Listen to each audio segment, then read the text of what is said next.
another wondrous, glorious, delicious protein filled, getting your macros, 1 gram of protein per pound of body weight. That's what we're talking about, everyone, because today's show is going to be all about empowerment, job readiness, goals, stepping out there, doing something great for your future. We have a wonderful guest today. My name is Patrick Pacman Perez, joined by the wonderful Jefe, as we call her, because she is the founder of Life and In Between podcast. Please help me welcome Diana Gonzalez Lebu. Thank you so much. I always love Patrick's intros. They're so great. I love them. Today, thank you, Patrick, for that. Today we have a wonderful guest, Nancy Nolley. She brings more than 35 years of experience in recruitment, development, and personal growth. She's done such amazing work, but I'm not going to steal her thunder.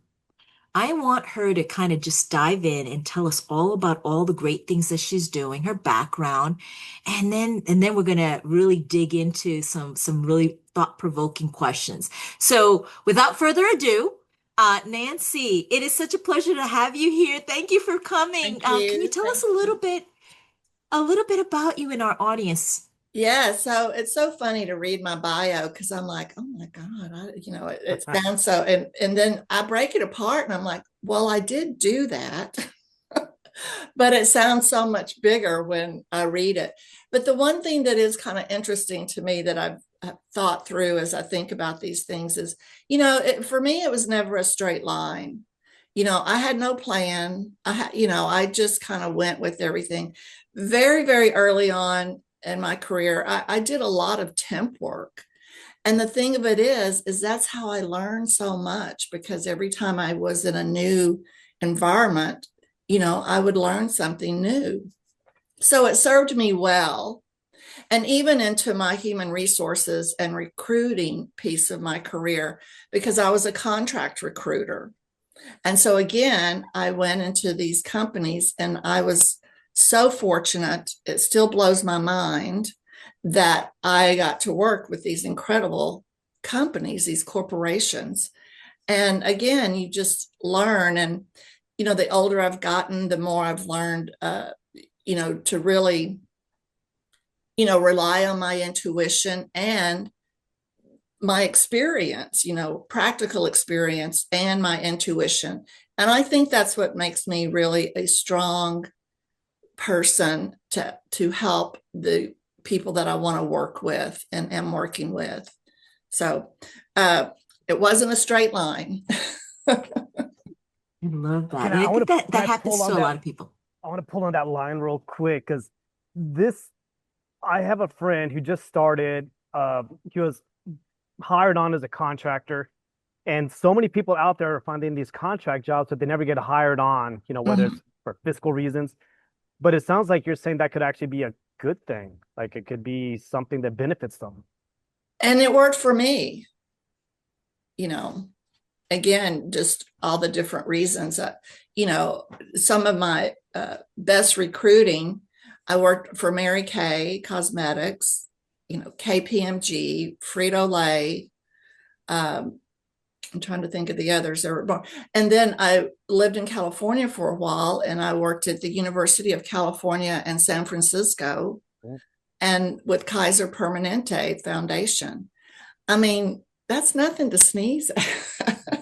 Yeah. And again, I got into each of these organizations, and not only did I learn for myself, but I was a really good recruiter. And so I was able to help them. And also, just as an aside, just helping, but the people that were, not all of them, a lot of the people that were hired understood the opportunity that they were getting as well. So it was very satisfying. So. That's wonderful. I mean, I love the fact that, Patrick, you said that you brought that to mind, because I really didn't think about that, that a lot of people think taking these contract jobs aren't, like you wonder, oh, it could be very, very beneficial, because Nancy just pointed out, she learned how the networks of these companies work, going in there, learning and putting that on your resume. And those are big names that you just named. And you learn their secret sauces. So yeah, I love that. So contract work isn't a bad thing. I Yeah. love that. Okay. Yeah. Yeah. Nancy, I know your work is rooted in helping people rebuilding, life when they've been through like this big gigantic storm, like what inspired you to start your brilliant path? And tell us a little bit about your brilliant path. So, we've talked about it, and I think like such a huge foundation and driving force for me was Maya Angelou's poem. And I'm paraphrasing it. We do what we know, do it well. But when we know better, we do better. And so I am all about education, teaching people this stuff. I learned it growing up. My background, this was a long time ago, but my parents were divorced when I was very young. So there was a lot of instability growing up. And so you miss this when you don't have a good, stable environment to grow in. It's really just survival. And so my theory is that you just miss a lot of foundational work. And I've learned that. And I love sharing it with people. It's such a bold statement and a feeling when you really stepped into something that is your own. And I remember, I don't know if y'all know the motivational speaker, Lewis Howe. He was a former football player over in Europe and stuff, and a pretty young person. But one time he made this statement. He goes, "I think I can help people." And I thought, oh my God, I think I can help people. And I owned it. I own it. And so I just love working with people, teaching them new things. I break it down. I like also that I keep it simple. It's not very elaborate. I mean, a lot of time, like the job readiness program, people think writing a resume is like, oh, it's all scary. I'm like, look, I break it down for you. We're going to work on it together. Same with interviewing. Even something as simple as introducing yourself when you get there. How are you today?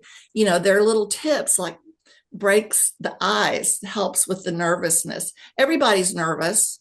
Everybody's nervous when they go on an interview. And so, just little thing, and even just acknowledging that and sharing that information, it's like, it's not a secret. It happens to everybody.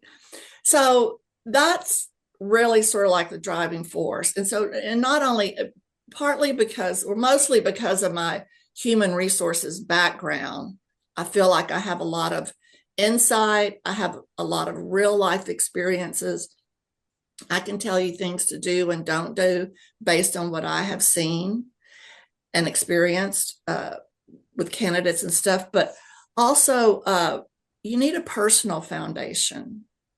You need something to build on. And so that's where the personal foundation piece comes in.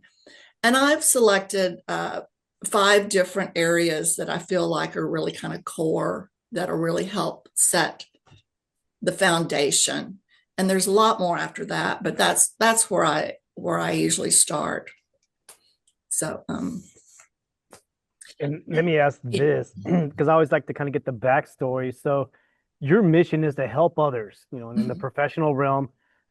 Along your journey, because you had come from a broken stability growing up, who was it that helped you along? Who was your Jedi master that came along and helped you in this process of becoming who you are today? I remember it many years ago, and probably because I was an age that I recognized what a mentor is. I mean, there were probably a lot. Well, for starters, my grandmother, and I love hearing so many people that have come from,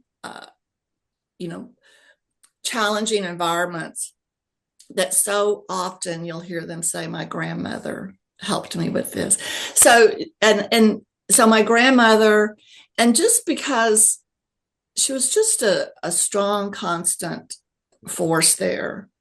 You know, never like really any life lessons or anything, but and just sort of accepting me for who I am. And then after that, I would say I had a friend that was a counselor. I say a friend because I think of her as a friend, but she started out as a counselor. And again, just that sense that she believed in who I was.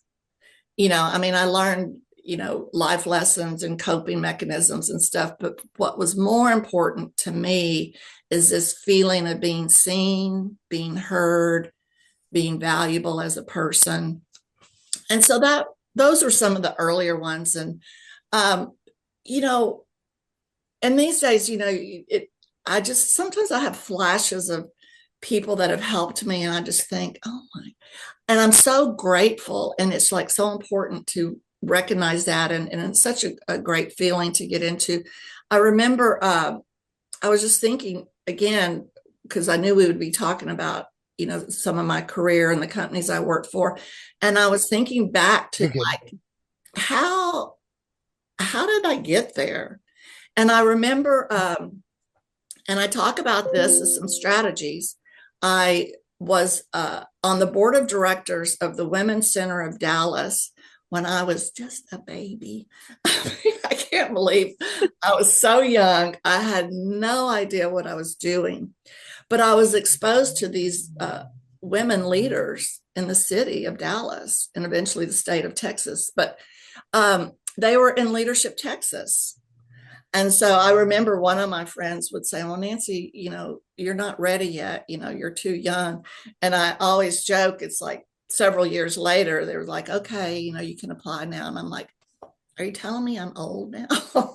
But through that connection and that network, I met the woman that had started her own HR company. And they hired me as a contractor and placed me at all these places. And, you know, when you look back and just see all of this exposure and this experience and how it evolved and got me to where I am, it's just amazing. So I think, you know, just being open, being curious, volunteering, you never know where that's going to go. So that's sort of the backdrop of this. Oh, this is good. So let me just kind of recap, and for all of our listeners out there, because this information you're sharing transcends generations. Yep. It's, you know, especially for the younger kiddos out there who are navigating this post-graduate world where they have degrees and they can't find a job. So you found both a personal and a professional connection, you know, in either which way, someone who gave you a home base, somebody who believed in you, will dust you off, get you back out there into the fray. Yeah. But then also you expanded your own net worth, as they say, by your network and got out there. So all of you listening out there, volunteer, join Toastmasters, be an advocate. You know, there's tons of programs out there that you can go learn and just be with others. Yeah. Not beer tasting or anything, but well, no, even that. Maybe you rub elbows with somebody. So that just get out of your solo life. Okay. Yeah. Yeah. That was good stuff. Good stuff.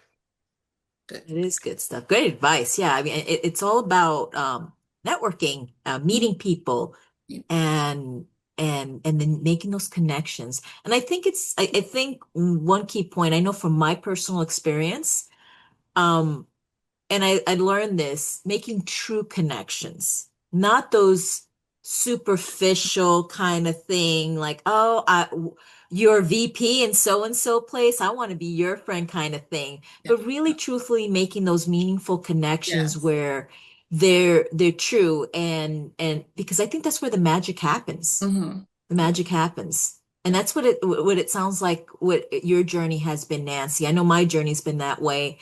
And from what I know with Patrick, it also has been that way.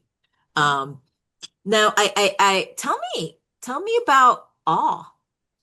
So, you know, I started my business a couple of years ago, and I did want to just one to step back a minute, you talked about your brilliant path, and I just love that name.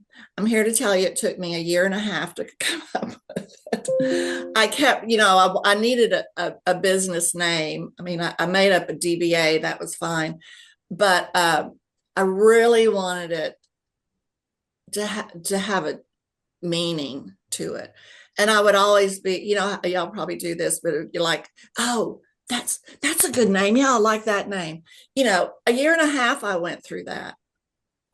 And then one day I was watching the news and they had a consultant on there, and he had a company and the word brilliant was part of it. And I saw that and I just immediately said, it's brilliant. It's got to say brilliant. And, I have a friend in marketing that was helping me and stuff. And I thought, well, there's no way that's going to be available, for a website. And it was available.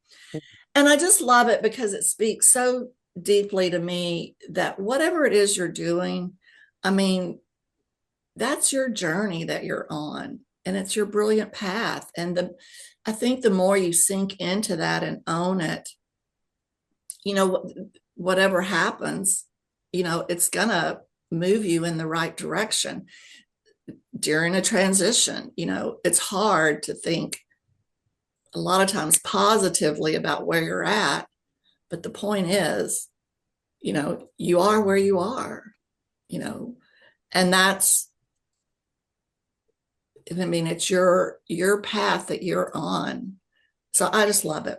But anyway, I got to I ask love that. as an entrepreneur as well. So you found power in the passion behind your brand. yes, absolutely. And for those out there who might be jumping into their own journeys, I'm helping a young lady right now who wants to speak to migrants, who wants to tell her journey of becoming a PhD student. So what are some ways, and I know with AI now and Chat GPT, but what are some ways you would say to merge your identity with your mission in a way to create that synergy? I mean, it took you a year, so Year and a half. year and a half.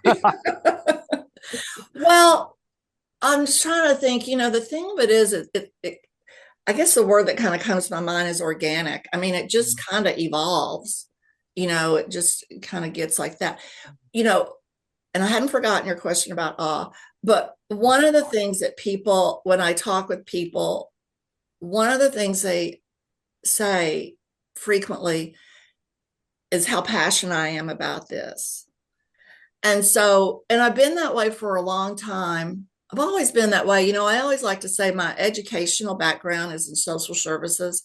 I had a bachelor's in social work and a master's in sociology. I mean, I just am fascinated by people. I always have been. I never went into that field. Like when I graduated college, I went into business and corporate. But I've just always been fascinated with people, their stories, connecting with them. And again, where they've come from.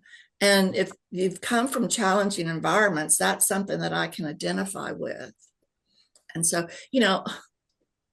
I like to watch a lot of TV. I'm one of the few people that will admit it. And it finally dawned on me, and I was like, God, why am I, because it's people's stories. And I just am fascinated by, the stories that, and I'm a very visual person too. So anyway, so, I mean, that's the passion. And again, I've worked with enough people where I can see some shifts and, in them, and aha moments, and getting jobs that they like and excel in. And make some shifts in their lives. And so that's very rewarding. And so that's what I want to keep doing. Did that answer the whole? I think that it's good. It's good. But so let me tell you about awe. I started my new business. I had identified I'm not a nonprofit, but want to work with nonprofits. I mean, that is my target audience. And I went to the main, like the largest nonprofits in Dallas, and said, this is what I'm doing. I wanted to work with them. Well, they all said, well, we don't have a budget. And so I was very disappointed. Not so much in them, but just of the situation. And I was really sad about it for a long time. And I also realized, even coming from a business background, here you have this one person, they don't know me from Adam, and here I am saying, let me do this, I can help you and stuff. So that is where awe came in, because then I thought, I need to get in front of these people and just let them see who I am, what I'm all about. And so I have a friend that does a monthly book synopsis. He's been doing it for like 28 years now. And I thought, and I had just heard this podcast with Dagner Keltner on awe. He wrote the book. It's right there. And I heard the podcast on Dan Harris's 10% Happier, and it just stayed with me. It just stayed with me. And it was probably a year or so later. And I thought, I could do like a lunch and learn on this book. And again, I wanted to work primarily with nonprofits, but with their like employees and their staff and their volunteers, because these people are on the front line. And I have been in social services enough to know, it can be very taxing emotionally for people. You hear a lot of really sad stories, all day long. And I thought, this is great, because for me, it's so inspirational, and the things that I love about, so I created a presentation on awe inspired by Dagner Keltner's book, out of the University of California, Berkeley, of course. And the more I got into it, the more and more I just became enthralled with it. And so I started doing presentations on it. And I've actually started developing a workbook / journal on awe. But I love it because for a couple of different reasons. It's a universal topic. Everybody can experience. And and even it's free. Doesn't cost anything, and it has the potential to really make some changes for you. It's healthy. It has both health and physical and mental benefits for you. It helps you get along with other people. So there are benefits to it. But for me, personally, I love just these moments of awe, because they just make me feel so good. I mean, and one of the things that has happened putting my presentation and the workbook together is like all of these memories just kind of started coming back. And I was just remembering very specific things and stuff. And I remembered one the other day. It's so funny. It just cracks me up. The thing of it is you have to be mindful, and you have to be aware. You have to open yourself up to paying attention to what's happening to you. And so this happened a year ago, year and a half or so. My sister was out, just happened to be over, and we were doing something. And I'm in my house. I'm in the back of my house. I have like 2 large windows and then a slider, so sort of open to my backyard. And my neighbor had a big tree in his yard. And I just looked out, and there is a squirrel hanging by his feet on a branch in this tree, eating a nut upside down. And I was like, I have never seen anything like it. Amy, come look at this. And we're just like, oh my God. And it's just those little things that just can really carry you through difficult times, transitions, whichever, but also just, it makes me feel good. I laugh. It's funny. It's nature. I mean, it's just pure nature, so those are the kinds of things that I like about awe, when you just have these moments and you can just dive into them. Nancy, I have a question because I personally, and I'm sure a lot of our audience that's listening has not read Awe. Okay. And so, I'm understanding as you're explaining about the concept of it's like awe moments that you experience. Am I understanding this correctly? Can you break it down a little bit what awe is, like the book in itself? Because Oh, I'm not educated on that. well, let me tell you about the book. And I joke about it. I've already said he's a professor at Berkeley. It's, I mean, he has stories in there, but it also is scientific. Like they've done studies, they have research, they have data on it. And so that's not my thing. I'm going to listen to people's stories all day long, but I'm not going to read a research paper. I mean, I refer to it and stuff. So I like his definition, so I'll use it. It's really something that transcends like our understanding or our knowing. So it's something outside of ourselves. And I'll read and also like another example I like to use is, hold on, I'm going to read it because he says it better than I can. Awe is a feeling of being in the presence of something vast that transcends your current understanding of the world. Okay, like that little squirrel hanging upside down with his feet. I mean, I just, So just one more. So Bernie, my dog, everybody knows Bernie. I fixed lick pads for him and I put them in the freezer because it takes them longer to eat them, and it's supposed to be good for them. It helps calm them down and stuff. So I just take them out of the freezer, throw it on the kitchen floor. And so he had one day and he was working on it, licking it and eating it stuff. And I just happened to walk by the kitchen door and he was having a hard time getting a piece of the food and he walks around to the other side so that he could get to it better. I just was like, do you ever think of a dog, an animal that just says, wait, I can't get it from here. Let me go around over here.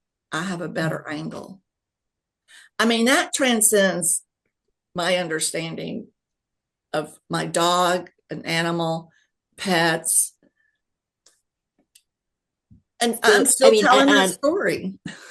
Right. And I love that you're sharing these stories of like, for example, you're sharing moments that bring you to that awe moment of like these animals doing these wonderful things and people are going to go through these awe moments. So you took that idea of this book of these awe moments that you experience and incorporate into your daily life. And this is what inspired you in using that awe teaching. Am I on the right track? I just want to make sure. Yes. And he also defines several what I call categories, like nature, which the animals fit into that for me, and not just the animals, but trees and plants. Okay, so nature, shared connections, sacred moments, epiphanies, beginnings and endings, and music, art, architecture.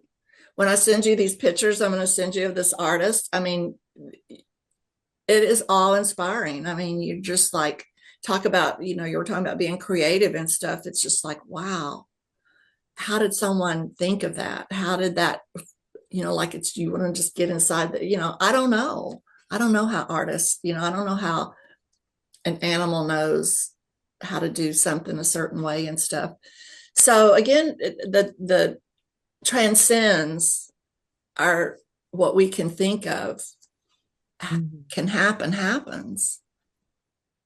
So it sounds to me, and I love this, it's teaching people to appreciate and live the moment when those things happen. Yes. Because we're so busy and so consumed with the commercialism that's happening, the worries, Yeah. the being caught in the in-between moments that are Yes. happening in life, the sadness, the depression. But I mean, and this is beautiful because what you're doing is if you capture that awe moment, that can pull you out of a depression state, like a depressive state. It Yes. can be a motivating thing. It can help you maneuver through challenging times. Yeah. Yeah. Okay. Some of the benefits that they studied is, let me see if I can say this right. I mean, it can help you clarify things. Uh, Mm-hmm. You have you can experience big ideas, so it takes you out of just sort of the everyday mundane and just opens up a lot more. I like that you brought that is it's being aware, because Aware. we're constantly scrolling on our phones or seeing what's blowing up. What did, the administration say today? And to see a upside down squirrel pulls you back to the reality that, I mean, we're supposed to be in nature, not in a nice concrete shell all around us. Yeah. And so I think I'm thinking of this video that went viral years and years ago. There was this guy who saw a double rainbow and he was just freaking out. There's two of them. Oh my gosh, I love you. And he starts crying, and it's like it just pulled him out. And so to find those magical little moments in the day, and it's, for us, it's a lot of times our little one. I Yes. Oh think yeah. he'll go jump into some water or something, and it's just like this is life. This is the life that we need, not another SEO that I need to do on my website to make another campaign to market this. It's like just Yeah. reconnect with us, our spirit, our soul, Yeah. this meat that we have. Yeah. But no, this is good. Really good. And I think maybe, I mean, even just as an example in transition, maybe you think you're going in this direction, and the more aware you become of your thoughts, what's going on, you think, yeah, that's not the direction I want to go in. Yes. And I want to throw this out there because this is so good. And I think a lot of times we talk ourselves out of that stuff because you're going in that direction. You paved the way. And I'll throw this just as an example for our listeners and everything. I stepped back from speaking to youth about 4 or 5 years ago. I was just 20 years working with youth. Mm-hmm. It was my calling. Mm-hmm. But once my little one came along, I knew that season was starting to change. But I still figured, no, I need to serve my purpose. I need to speak. And so I got a gig booked like in nowhere, Mississippi. And I was like, I want to fly, then I got to drive and all this, but it's just that spark was not there. Mm-hmm. And I had to come to that realization that if I take this gig to go speak, I'm going to be taking somebody else's opportunity who would want to be passionate and who would want to be there to serve these kids. Mm-hmm. And I would just be doing it just, yeah, okay, I'm going to go. And so to be aware enough to say like, yeah, I think I'm going to pass this. And it goes counterintuitive because no, we need the money. It's a paid gig. I've done it forever. I could do it in my sleep, but it's knowing the seasons have changed. Mm-hmm. And the piece that goes with that, I like the word awareness. And I Mm-hmm. do interchange it with mindfulness, but awareness, it just sort of has an energy to it. But also be curious. And I Mm. think that if by becoming more aware, it opens your mind to being more curious and asking questions, trying things on. Does this fit? I thought it would, but it doesn't. I talk a lot about volunteering Mhm. If you think you want to do, find a volunteer job. And not only does it expose you to other people, uh, but it exposes you to information, you know. But I think curiosity is huge. I'm a big fan. That was one reason I joined the podcast. Yeah, I was curious to see where's Deanna taking this thing, and I want to jump on, see where it yeah, goes. yeah. Yeah, and that's also I can say curiosity was my thing also as well, because I was like, I'm curious of how people talk about doing podcasts, and I'm like, I'm curious of doing one and seeing how far we can take this, how many people we can reach, Yeah, what what we can do to impact more lives in a yeah, positive way, yeah. in a positive way.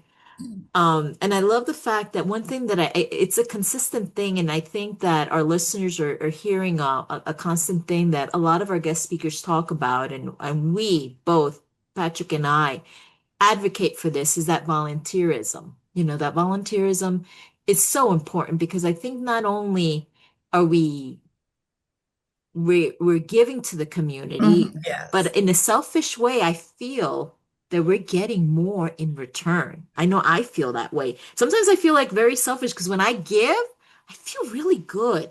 And Yeah. that takes me out of feeling sad. Like in my transitional moment, there are moments that I feel really, really like sad and depressed. I'm not getting paid. I have no income coming in. My poor husband is pulling all these hours. And then I realize, like, when I go out and I volunteer and I do something for the community, I feel good, because I'm taking the time that I have available Mhm. and giving back to community.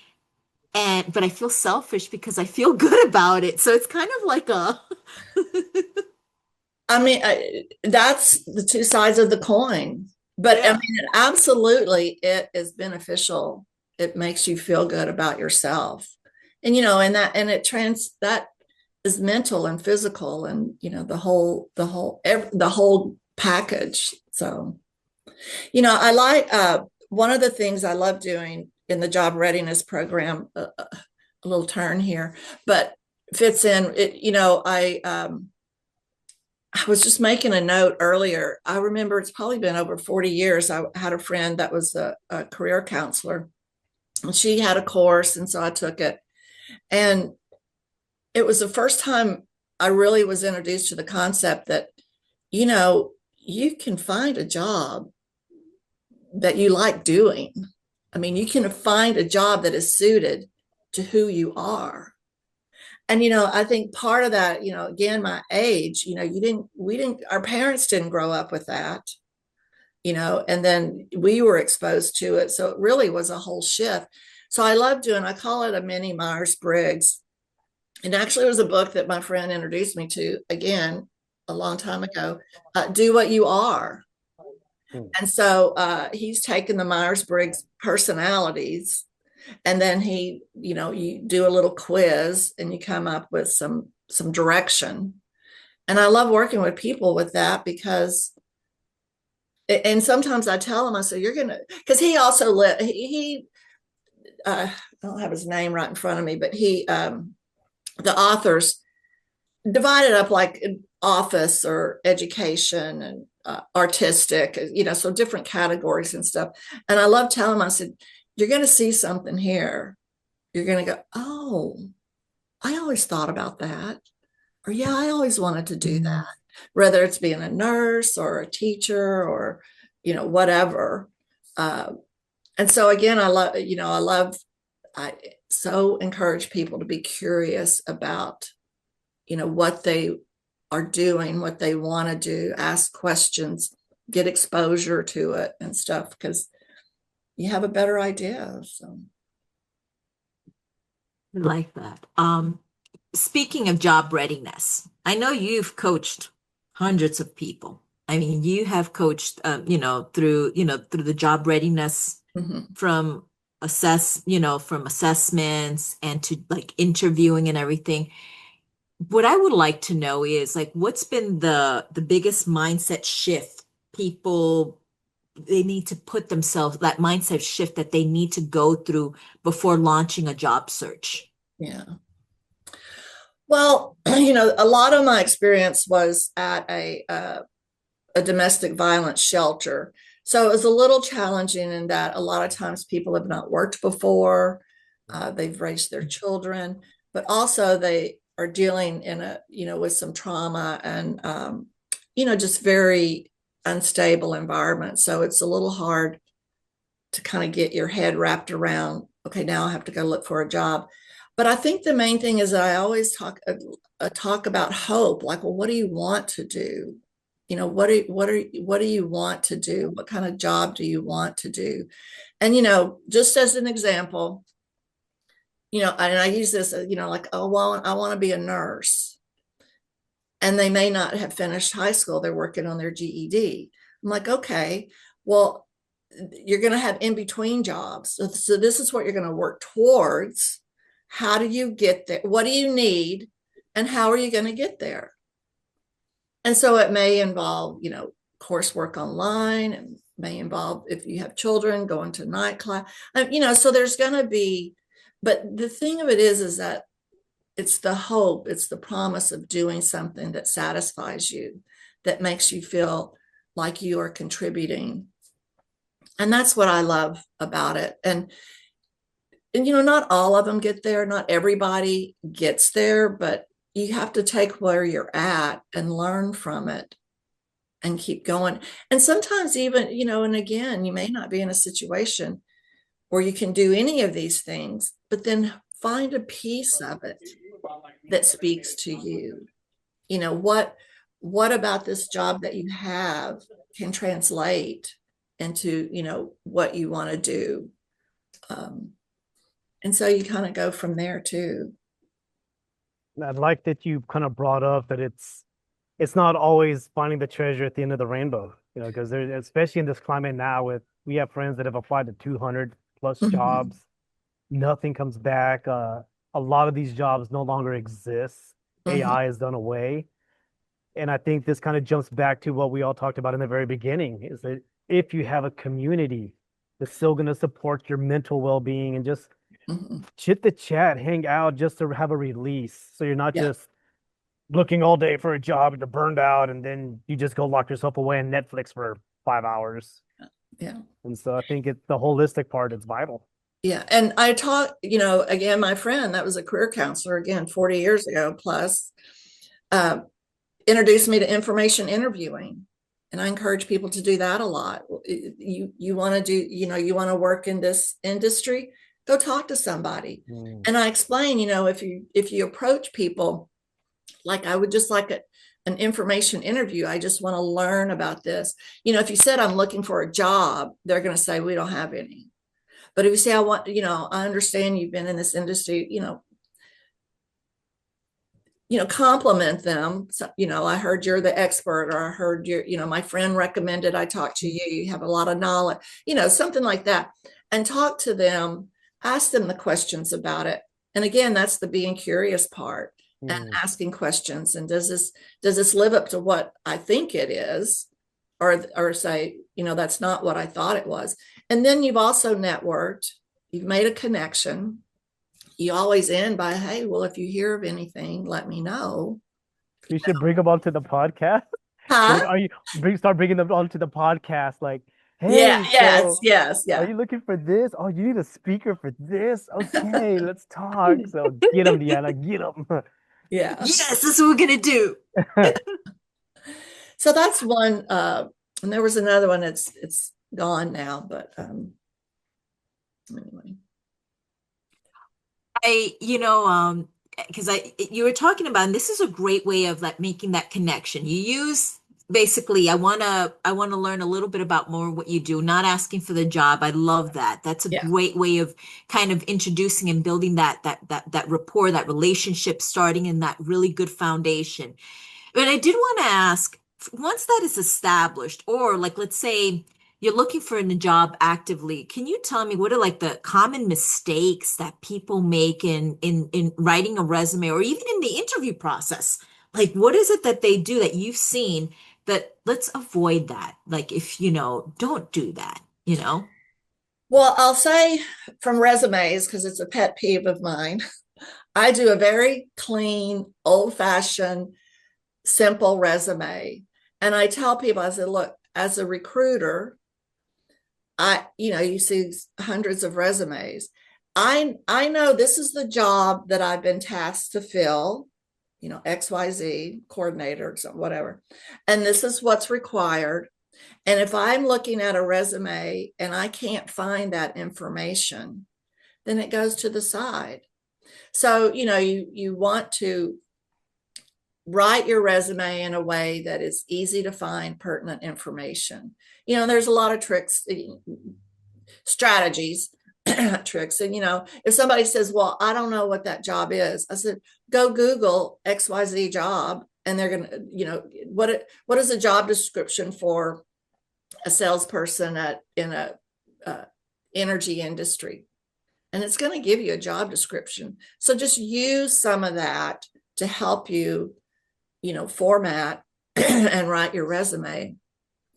So, and nothing fancy on a resume. I don't want to see any lines. I don't want to see a picture, typos. No, I'm here to tell you I had a typo on my resume. This is what I do for a living. And I was, it happens. So have somebody read it for you. And then there was another part. What was the second part? Interviewing, interviewing, you need to know you need to learn about the company that you're going. I had a friend that I was helping, and I was like, she wants to look at something else. And I said, well, I said, is this a private equity company? Is this a private company? Is this a corporation? Oh, I don't know. Well, you better know before you go in there. And then maybe even have a couple of questions about it, like, well, I read this about, but can you say more?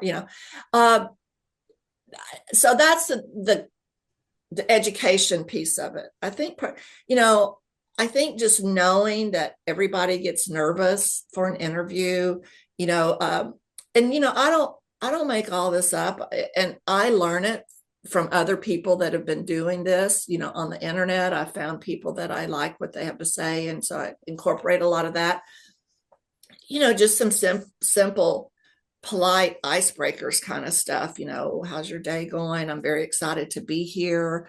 I'm looking forward to our conversation. Something to just, I learned just recently, I did a presentation where we were sitting down at a table.